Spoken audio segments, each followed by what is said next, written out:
Now, when somebody takes a shot at America's heroes, war veterans who bravely serve our country overseas, they better make sure they're aiming straight. And according to our outraged veterans of the wars in Iraq and Afghanistan, the New York Times was way off in suggesting that returning vets were more likely to commit murder than average citizens. That conclusion was found in a 6,000-word article that appeared in the Times on Sunday and outraged a lot of vets, including our next guest, Phil Carter. He's an Iraq war veteran and corporate attorney and member of the Iraq and Afghanistan Veterans of America. Good to see you, Phil. Thanks, Dave.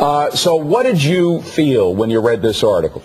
Well, I was shocked. I mean, the article puts veterans in a bad light. And, you know, we've been here before. We've seen this crazy veteran narrative before coming out of Vietnam. And then we're right back where we were 30 years ago. And it's a bad thing to open up your Sunday New York Times and see that on the front page. Now, let me describe for the viewers who might not know what this Times article was all about. They sent 7 researchers to look into 121 cases where returning vets actually had committed murders, and they reached this conclusion. And I say conclusion because that's kind of the way it's framed. Quote, taken together, they paint the patchwork of a quiet phenomenon, tracing a cross-country trail of death and heartbreak. So they're suggesting that it is a phenomena, that vets coming from Iraq and Afghanistan are more likely to commit murder than the average 18 to 34-year-old, which is absolutely not true. Well, that's right. The math doesn't add up. You know, this is classic amateurish journalism, where they look at a bunch of anecdotes and string them together to say they've got a trend. But if you look at the math, and you don't have to be an expert here, you just have to do some back-of-the-envelope math, the homicide rate for veterans is substantially lower. Let me be specific. Recent war veterans are only about 1/5 as likely to be implicated in a homicide as the average 18 to 34-year-old. That's right. And this appears nowhere in the New York Times story, and they didn't even try to put it there. All they did was the Pentagon wouldn't give us all the data, and that's just not right. Now, why do you think this happened?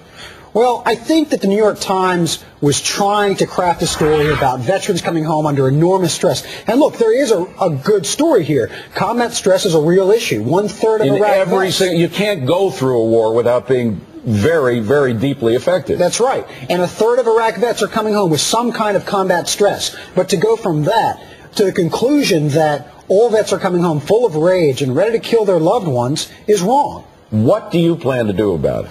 Well, we are working to educate people about PTSD, about this generation of veterans. We're working to get better benefits for vets to take care of them when they come home. But we're also engaging with the media. This is a picture of you, by the way. I guess that's in Iraq, right? That's in Tikrit. Tikrit. That's the home base. That's where Saddam Hussein came from. That's right. Yeah. And that was in October 2005.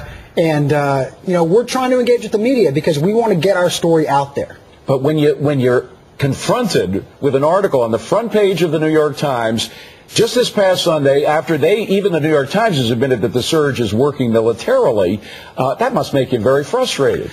Well, it's frustrating because veterans want to come home and be embraced by their population and by their people.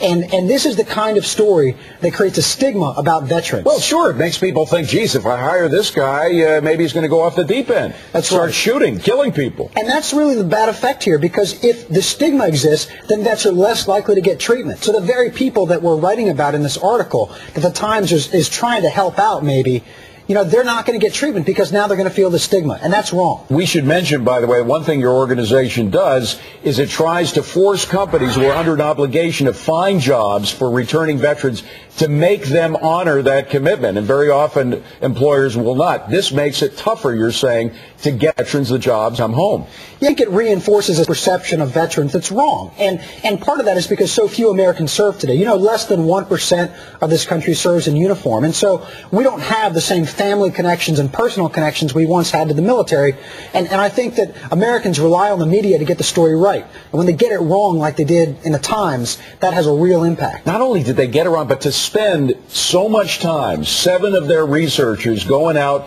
searching down these stories, and come to a conclusion that is erroneous, really makes you wonder. By the way, they have been doing very badly as a business, the New York Times. Do you think stories like this have anything to do with that? Well, I think this is the kind of thing that veterans' families will read and say, why do I subscribe to this paper? I rely on it to tell me the truth, and they're painting my friends and my family members who have served in a bad light. That's just not wrong. Do you know any veterans that canceled their subscriptions at the Times based on this story? No, I don't. But, out of 1 million subscribers or so, I'm sure a few did. Now, other than just complaining, do you plan to do anything? You're a corporate lawyer. Is there anything regarding a lawsuit that you've contemplated? No, and I don't think that's the right route here. I think education, speaking back against this, that's the way to go. We don't want to censor the Times. We just want them to do a better job. And if they don't do a good job, then we're going to put the right story out there. We're going to tell Congress, we're going to tell the people, we're going to tell the media what's going on, because America deserves to hear about its veterans. Now, I know that everybody at the New York Times watches Scoreboard every night. We've got a virtual lock on that audience, but have you contacted the Times directly? Yes, I've sent a couple of emails to friends. They're basically asking what's going on. Any response? None yet. None at all. All right. Well, we're going to stay on the story. Phil, thank you very much, and particularly for the work that your group does. Great work finding jobs for vets. Appreciate it. Coming up on deck, it may be cold outside, but we're going to take